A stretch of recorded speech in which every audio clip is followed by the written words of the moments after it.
Hey guys, तो आज हम देखेंगे टीसीपी का हेडर और बेसिक्स। बेसिकली टीसीपी है क्या? टीसीपी का फुल फॉर्म बेसिकली होता है ट्रांसमिशन कंट्रोल प्रोटोकॉल। और ये क्या ट्रांसमिशन करता है, कैसे करता है, वो सब कुछ हम इस वीडियो में देखेंगे। ठीक है, तो ट्रांसमिशन कंट्रोल प्रोटोकॉल होता है। प्रोटोकॉल्स मींस, अगर आपने मेरा यूडीपी वाला वीडियो देखा उसमें मैंने आपको फाउंडेशन पूरी बता दी थी, कैसे पैकेट ट्रैवल करता है, कैसे कैसे हेडर ऐड होता है। ठीक है, वो मैंने सारा बताया था। और टीसीपी और यूडीपी में बेसिक डिफरेंसेस भी बताए थे। यहाँ पे हम पूरा इन डेप्थ देखेंगे। तो प्रोटोकॉल बेसिकली क्या होता है गाइस? रूल्स एंड रेगुलेशंस होते हैं। और क्या, क्यों बनाए जाते हैं ये रूल्स एंड रेगुलेशंस? ये जो रूल्स एंड रेगुलेशन है ये है कि सेंडर और रिसीवर के बीच कम्युनिकेशन बिठाना है। ठीक है, कुछ ना कुछ यूनी डायरेक्शनल भेजना है और ये एक्नॉलेजमेंट भेजेगा, तो बाई डायरेक्शनल भी हो सकता है। तो ये एक्नॉलेजमेंट वाला पार्ट है, ये यूडीपी में तो होता नहीं था, लेकिन वो टीसीपी में होता है। ना तो नेटवर्क लेयर पे आईपी प्रोटोकॉल के पास एक्नॉलेजमेंट आता है अगर आईसीएमपी ना हो तो, और ना ही यूडीपी के साथ ट्रांसपोर्ट लेयर पे एक्नॉलेजमेंट आता है अगर आईसीएमपी ना हो तो। ठीक है, लेकिन जो टीसीपी है, TCP is a transmission layer, basically transport layer protocol. Transport layer पे टीसीपी और यूडीपी होते हैं, लेकिन हम अब टीसीपी की बात कर रहे हैं, तो इसके कुछ एडवांटेजेस होंगे और कुछ डिसएडवांटेजेस होंगे। ठीक है, तो एडवांटेजेस क्या हैं? अब एडवांटेजेस क्या हैं? सबसे पहले कि यूडीपी में क्या होता था? अनरिलायबल कनेक्शन होता था। टीसीपी में क्या है? रिलायबल कनेक्शन है। और इसी रिलायबिलिटी के, और अगर ये एडवांटेज है तो इसके कुछ डिसएडवांटेज भी होंगे इसी की वजह से। इसी रिलायबिलिटी की वजह से हमें क्या करना पड़ेगा? कुछ चीजें इसमें ऐड करनी पड़ेंगी जो यूडीपी में नहीं है। ठीक है, पहली बात तो ये कनेक्शन बिल्ड करता है, फिर डेटा ट्रांसमिट करता है, फिर उसकी एक्नॉलेजमेंट लेता है, एक्नॉलेजमेंट लेने के बाद कनेक्शन को टर्मिनेट करता है। लेकिन यूडीपी में क्या होता था? सिर्फ डाटा ट्रांसमिशन होता था और कुछ नहीं होता। ठीक है, जब ये तीनों चीजें आपको साइड में करनी है तो इसके लिए आपको कुछ और भी ऐड करना पड़ेगा, कुछ बिट्स लगानी पड़ेंगे इस काम पे भी। तो अगर कुछ बिट्स इस काम पे लगानी पड़ेंगी तो what you can do is, आपको कुछ ना कुछ इसके लिए स्पेसिफिक करना पड़ेगा to make it an TCP header. तो अगर टीसीपी हेडर में आप ये चीजें लगाते हैं तो ऑब्वियसली उसका साइज बढ़ जाएगा। तो अगर उसका साइज बढ़ जाएगा तो वो एक जो टीसीपी का हेडर है, अगर उसका साइज इंक्रीज हो जाएगा तो क्या होगा? तो ओवरहेड बढ़ेगा। तो ओवरहेड इंक्रीज होगा, मतलब पैकेट के साथ, पैकेट क्या होता है जो कि हम एक्चुअली ट्रांसपोर्ट लेयर पे तो उसे सेगमेंट बोलते हैं। पैकेट में एक मेरा हेडर होता है और एक मेरा डेटा पेलोड होता है। ठीक है, जो यूडीपी है उसका पैकेट, उसका हेडर का साइज कितना होता है? उसका हेडर का साइज है 8 बाइट्स। ठीक है, और जो टीसीपी है उसमें ये सब चीजें अगर 8 बाइट्स तो होंगी होंगी वो वाली। ठीक है, क्योंकि इसने भी पोर्ट टू पोर्ट ही भेजना है डेटा, ये सारी चीजें भी इस 8 बाइट्स में ऐड ऑन हो जाएंगी। क्या क्या चीजें? पहले कनेक्शन बिल्ड करने के लिए कोई बिट्स होंगी, एक्नॉलेजमेंट भेजने के लिए कुछ बिट्स होंगी, कनेक्शन टर्मिनेट करने के लिए भी कुछ बिट्स होंगी। ठीक है, तो जब ये ओवरहेड आ जाएगा पैकेट पे, इसका साइज जब 8 बाइट्स है तो ये और साइज जो बढ़ जाएगा, तो ये जो पूरा पैकेट है इसका पूरे का पूरा का साइज भी तो बढ़ेगा ना। तो जब साइज बढ़ेगा तो बैंडविड्थ ज्यादा कंज्यूम करेगा, लेकिन डेटा तो उतना ही सेंड हो रहा है। तो इसका मतलब ये जो सिस्टम है ये स्लो सिस्टम है एज कंपेयर टू यूडीपी। ठीक है, उतना ही डेटा ज्यादा टाइम में सेंड होगा। क्यों? क्योंकि इस पैकेट का साइज इंक्रीज हो गया, हेडर का साइज बेसिकली इंक्रीज हो गया। ठीक है, तो ये स्लो है और स्पेस ज्यादा यूज करता है as compare to UDP, but ये रिलायबल है। इसमें पता चलता है कि हाँ जी डाटा पहुंच गया। यूडीपी में तो पता ही नहीं चलता कि डाटा पहुंचा कि नहीं। रिसीवर कई बार एरर, जो एरर्ड बेसिकली डेटा होता है उसे साइलेंटली डिस्कार्ड कर देता है, लेकिन यहाँ पे एक्नॉलेजमेंट भी भेजेगा। यहाँ पे पैकेट की सीक्वेंस नंबरिंग भी होगी टीसीपी में, लेकिन वहां पे सेगमेंटेशन रीअसेंबली का कोई मुद्दा नहीं था यूडीपी में। ठीक है, तो उनकी भी जितनी आप क्या कहते हैं फीचर्स इंक्रीज करते जाओगे जो आपको जरूरत है, उतने ही नंबर ऑफ बिट्स इंक्रीज होते जाएंगे हेडर में। और जितने increase size of header increase होता जाएगा पैकेट का साइज बढ़ता जाएगा, लेकिन डेटा तो वही रहा, चाहे वो यूडीपी से भेजो चाहे वो टीसीपी से भेजो। तो इसका मतलब जब आप हेडर को इंक्रीज करते हो ओवरहेड इंक्रीज होता है, तो वो सिस्टम वो प्रोटोकॉल बेसिकली स्लो होता है, लेकिन उसमें फीचर्स ज्यादा होते हैं। जैसे इसमें रिलायबिलिटी का फीचर है, reliability can be taken as into multiple aspects of acknowledgement, pointers and etcetera, वो हम अभी देखेंगे। ठीक है, तो now we'll be moving on to, ये मैंने आपको ब्रीफ बता दी है, now we'll be moving on to TCP का हेडर। और टीसीपी एक दो चीजें और हैं, जो टीसीपी है गाइस वो है पोर्ट टू पोर्ट, जैसे यूडीपी मैंने बताया था वैसे ये भी पोर्ट टू पोर्ट प्रोटोकॉल है। पोर्ट टू पोर्ट प्रोटोकॉल मैंने पिछली वीडियो में पूरी अच्छी तरह एक्सप्लेन किया, प्लीज उस वीडियो को जाके देखिए, इस सेगमेंट के लिए तो प्लीज देखिए।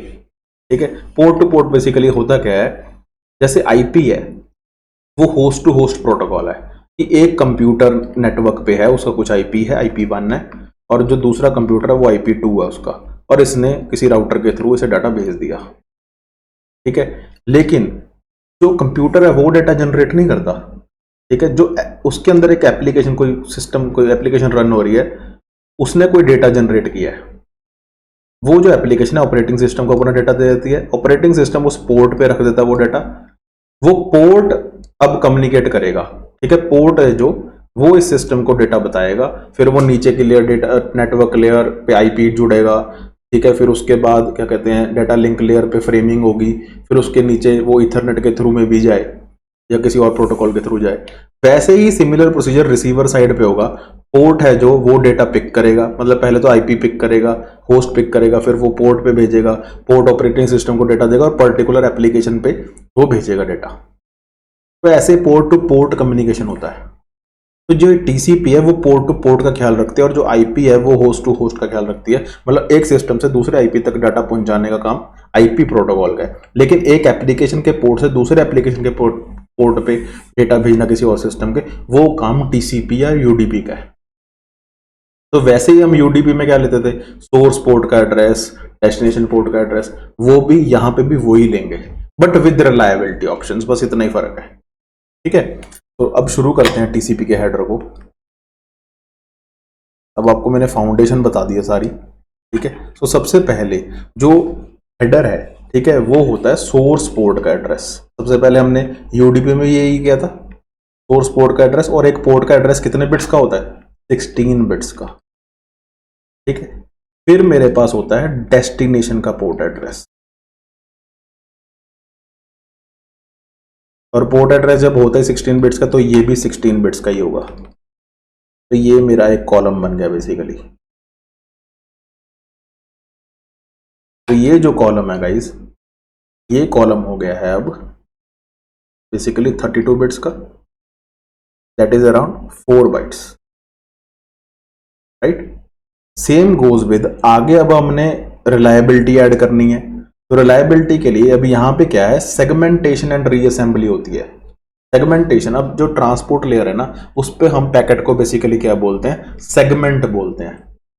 और उसमें क्या होता है, ट्रांसपोर्ट लेयर में जब हम सेगमेंट बोलते हैं, उसमें सीक्वेंस नंबरिंग होती है।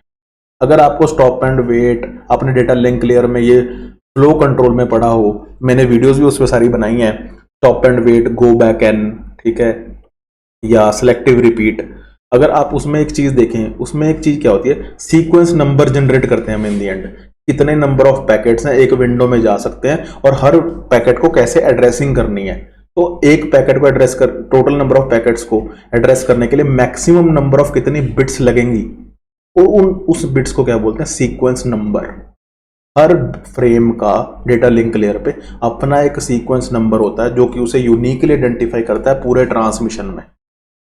ठीक है, मान लीजिए एक एग्जांपल देता हूं, मान लीजिए कोई डेटा है, कुछ भी इसमें हेडर फुटर कुछ भी है। ठीक है, मैंने फ्रेम बना दिए, ये फ्रेम है जी, ये फ्रेम है, ये फ्रेम है और ये फ्रेम है, 4 फ्रेम बन गए। इसको जब नंबरिंग कर दी 4 फ्रेम्स को, लेकिन अब 4 फ्रेम को अगर मैंने कंप्यूटर में नंबरिंग करनी है, अगर मैं 1 2 3 4 ऐसे मेरे पास 1000 पैकेट है तो 1000 नंबरिंग करूंगा नहीं, तो मेरे पास टोटल पैकेट कितने हैं 4, तो इनको नंबरिंग करने के लिए कितने बिट्स चाहिए, 2 बिट्स, दैट इज 0 0 0 1 1 0 1 1।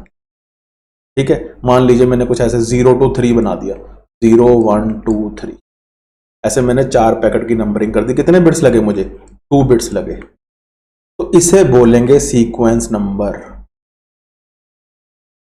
ठीक है, तो सीक्वेंस नंबर की कितनी बिट्स होती हैं यहां पे होते हैं 32 बिट्स। जैसे मैंने एग्जांपल आपको 2 बिट्स का दिया है, तो यहां पे 32 बिट्स हो सकती है मैक्सिमम। तो ये भी मेरा कंटिंजेंट है जो 4 बाइट्स का हो गया। ठीक है, then I have acknowledgement number.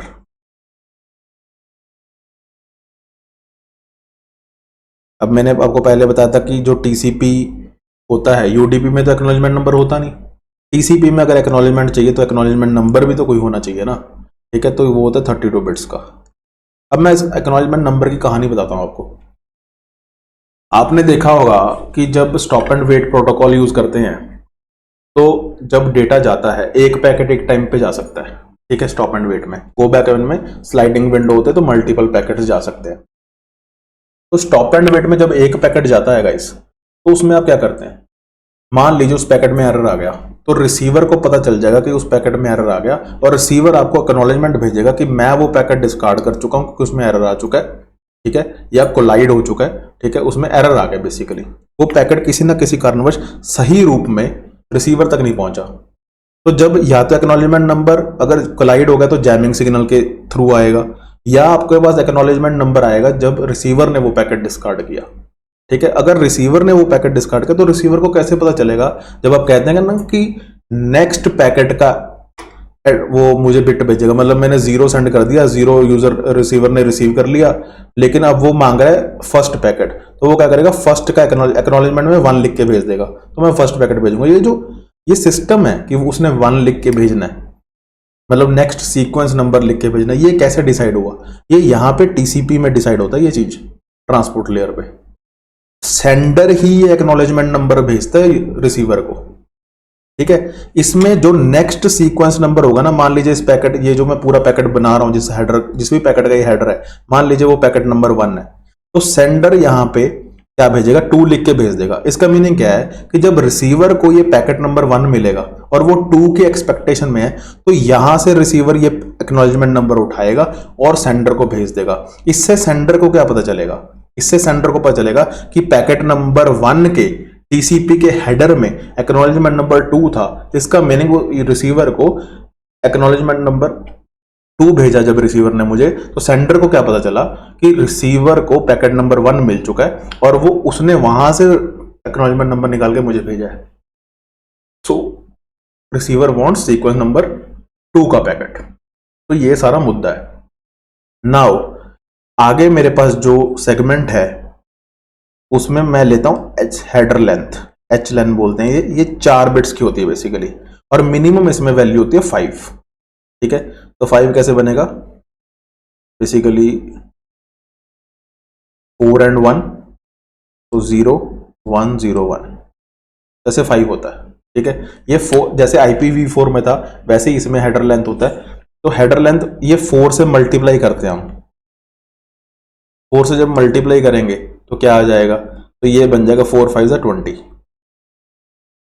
ठीक है, तो ऐसे ही यहां पे मिनिमम जो साइज होता है वो 20 बाइट्स का होता है। ठीक है, वैसे ही जो मैक्सिमम साइज होता है गाइज, अगर 1 1 1 1 इसमें मैक्सिमम वैल्यू हो सकता है, वो भी 4 से मल्टीप्लाई होगा, तो वो होगा 60 बाइट्स का। ठीक है, तो ये बेसिकली यहां पे हेडर लेंथ बताता है। उसके बाद मेरे पास यहाँ पे, ये तो मेरे 4 बिट का सिस्टम हो गया। उसके बाद मेरे पास कुछ रिजर्व्ड बिट्स होती हैं, may be for future use, इसमें मैंने कुछ स्पेशल काम करना है, तो यहाँ पे रिजर्व्ड बिट्स हैं 6। अब आप देखिए यहाँ पे मेरी 4 बिट्स हो गई, यहाँ पे 6 हो गई, 10 हो गया ना। 6 बिट्स का कुछ कार्यक्रम रह गया, तो 6 बिट्स को मैं ऐसे डेटा ले लेता हूँ 6 बिट्स का, तो यहाँ पे 6 बिट्स बना भी देता हूँ, 1 2 3 4 and 5। तो 6 सेगमेंट्स बेसिकली हो गए। पहला मेरे पास होता है, ठीक है, पहला होता है URG, जिसे बोलता हूं अर्जेंट।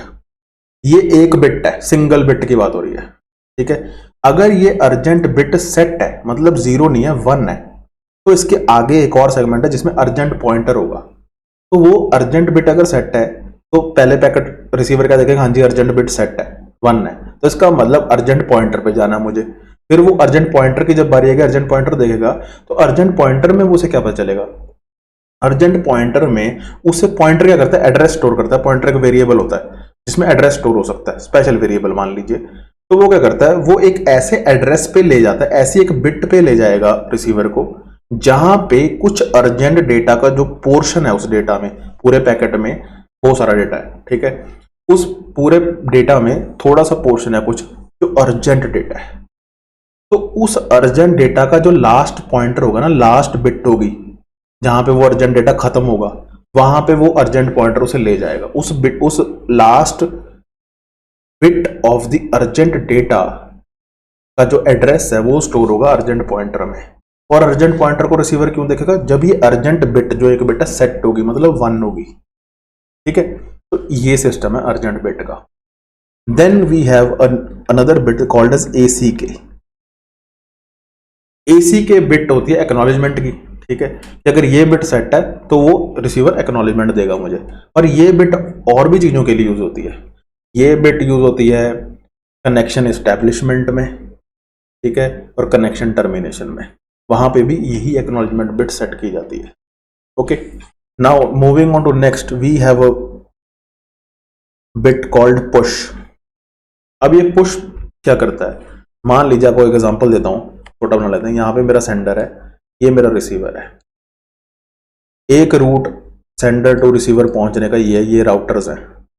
एक रूट ये है और एक रूट मान लीजिए ये है, ठीक है, ये रूट 1 है, ये रूट 2 है और ये रूट 3 है। पुश क्या करता है, अगर पुश बिट सेट है तो वो सेंडर को ये बताएगा, एक्चुअली सेंडर बताएगा ये कि जो मैक्सिमम थ्रूपुट का रूट है उसे चूज किया जाए डाटा भेजने के लिए। जो मैक्सिमम थ्रूपुट का, थ्रूपुट बेसिकली क्या होता है, that is efficiency into bandwidth. कोई भी प्रोटोकॉल हो उसकी एफिशिएंसी ले लेंगे, ठीक है। तो जो मैक्सिमम थ्रूपुट निकलेगी जिस रूट की, मान लीजिए ये रूट 1 है, ये रूट 2 है, ये रूट 3 है, जिस रूट की मैक्सिमम थ्रूपुट है ना, सेंडर उससे वो डाटा पैकेट भेजे अगर ये बिट सेट है तो। उसका मीनिंग होता है pushes the data to the highest throughput out of the available routes from sender to receiver, ठीक है। फिर उसके बाद क्या होता है guys, we have RST, reset. Basically reset क्या करता है कि अगर कोई भी कनेक्शन में प्रॉब्लम आ गई है तो कनेक्शन जो हमने स्टैब्लिश किया उसे रीसेट कर दे, ठीक है। अगर कोई सीक्वेंस नंबर आगे पीछे हो गया, कोई दिक्कत कोई भी आ गई, तो कनेक्शन को रीसेट करने के लिए RST बेसिकली यूज करते हैं। Then we have SYN, that is synchronise bit. Data को सिंक्रोनाइज करने के लिए कनेक्शन बेसिकली, या मान लीजिए मल्टीपल पैकेट्स जा रहे हैं, उन्हें कैसे सिंक्रोनाइज करना है वो ये बिट बताती है अगर सेट हो तो। And finally we have a final bit for the connection termination and all. तो ये फाइनल बिट उस पर्पज के लिए बेसिकली हम यूज करते हैं कि अगर कनेक्शन को टर्मिनेट करना हो। बेसिकली कनेक्शन टर्मिनेशन किस तरीके से, पहले टर्मिनेशन की रिक्वेस्ट होगी, ठीक है, कि भाई अब कनेक्शन मैं टर्मिनेट करने जा रहा हूं अगर सेंडर कहे, ठीक है, कि क्या मैं रिक्वेस्ट मतलब टर्मिनेशन की रिक्वेस्ट कर दूं। अब टर्मिनेशन की अगर रिक्वेस्ट कर दे सेंडर, ठीक है, या रिसीवर कर दे, दोनों में अलग अलग केस है वैसे तो। अगर टर्मिनेशन की रिक्वेस्ट सेंडर करता है कि भाई डाटा सेंड हो गया, टर्मिनेशन की रिक्वेस्ट भेज रहा कि क्या मैं टर्मिनेट कर सकता हूं, तो जो रिसीवर है वो भेजेगा कि हाँ जी सारा डाटा मतलब ट्रांसमिट आप मेरे पास पहुंच गया, आप कनेक्शन टर्मिनेट कर दिए, मतलब टर्मिनेशन की एक्नॉलेजमेंट आएगी, उसके बाद कनेक्शन टर्मिनेट होगा। ये प्रोसेस है इस पिन में। ऐसे एक्नॉलेजमेंट में कनेक्शन बनाने के टाइम पहले कनेक्शन बनाने की रिक्वेस्ट होगी, फिर कनेक्शन बनाने के लिए एक्नॉलेजमेंट आएगा कि हाँ जी आप बना सकते हैं कनेक्शन, उसके बाद कनेक्शन बनेगा, ठीक है। ये सारा प्रोसेस है। Now 16 bits have been done, now more 16 bits have been there, that is called as window size. अब यहाँ पे आपको मजा आने वाला है, ये विंडो साइज जो 16 बिट्स का है, कई बच्चों को कंफ्यूजन रहता है कि जो स्लाइडिंग विंडो प्रोटोकॉल पढ़ते हैं सारी, stop and wait ARQ, go back and then we have one more selective repeat ARQ, जिसमें ऑटोमेटिक रिपीट रिक्वेस्ट होता है डाटा लिंक लेयर में फ्लो कंट्रोल के अंदर। जब वो पढ़ते हैं तो वो कहते हैं कि ये विंडो का क्या कॉन्सेप्ट है, सारा इशू ये रहता है कि विंडो स्लाइड हो रही है जी, एक बिट लेगा, सारी बिट्स अलग अलग विंडोज बनेगी। विंडो तो एक ही होती है जो एक एक बिट स्लाइड होती रहती है। तो अब क्वेश्चन क्या है कि जो ये विंडो का साइज है ये कौन तय करता है, यूजर तय करता है, ठीक है, सेंडर तय करता है, रिसीवर तय करता है, ट्रांसमिशन मीडिया में पहले ही होता है, ये प्रोटोकॉल तय करते हैं। वो ये प्रोटोकॉल है TCP, जिसमें ये विंडो का साइज बनाया जाता है, ठीक है, पहले ही फिक्स किया जाता है। 16 बिट्स का मतलब यहाँ पे क्या है 0 से लेके 65,535 फ्रेम्स तक एक विंडो में एक बार में भेजे जा सकते हैं फ्रॉम सेंडर टू रिसीवर, जो हम गो बैक एंड और सिलेक्टिव रिपीट में देखते हैं। स्लाइडिंग विंडो में ये दो ही आते हैं, स्टॉप एंड वेट नहीं आता। ठीक है, तो तब यहां पे ये सेट कर दीजिए। Now moving on to next segment of this, इसमें क्या होता है, अब एरर डिटेक्ट भी तो करना है। ठीक है, एरर डिटेक्ट करने के लिए we have checksum again, checksum 16 bits का, जैसे हम यूडीपी में लेते थे वैसे ही यहाँ पे हेडर चेकसम होता था IPv4 में, लेकिन चेकसम किस में होता है, यूडीपी में एंड टीसीपी में। एंड देन जब एरर डिटेक्ट कर लिया, ठीक है, उसके बाद क्या है, और वही जैसे मैंने पहले अर्जेंट पॉइंटर बताया था, अर्जेंट पॉइंटर सारा एक्सप्लेन किया था किसी अर्जेंट डेटा के लिए, तो वो भी 16 बिट्स का ही मेरे पास अर्जेंट पॉइंटर है। अर्जेंट पॉइंटर तभी काम में आएगा, तभी रिसीवर इसे चेक करेगा जब अर्जेंट बिट सेट होगी। ठीक है, then we have again like IPv4 we have options and padding. और ये जो होता है, ये होता है 0 बाइट से लेके 40 बाइट्स तक हो सकता है। ठीक है, अब ये भी 4 बाइट का हो गया, ये भी 4 बाइट का हो गया, 16 बिट्स एंड टोटल 16 बिट्स, ये सारे ही 6 बिट्स हैं, सिर्फ 6 बिट्स, एक एक बिट है ये। ठीक है, ये भी 4 बाइट का हो गया। अगर ऑप्शंस नहीं है, मतलब ऑप्शन 0 बाइट है, तो ये सारे कितने हो गए, 4 × 5, ये 4 and 1 4, ये रहा 5, कितने हो गए, 5 × 4 20 बाइट्स। तो हेडर की लेंथ में क्या रखूंगा मैं, 0101 × 4 = 20 बाइट्स।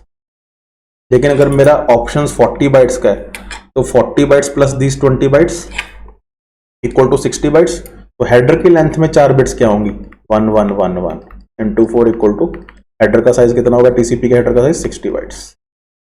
तो size of the TCP header varies from minimum is 20 bytes and maximum is 60 bytes.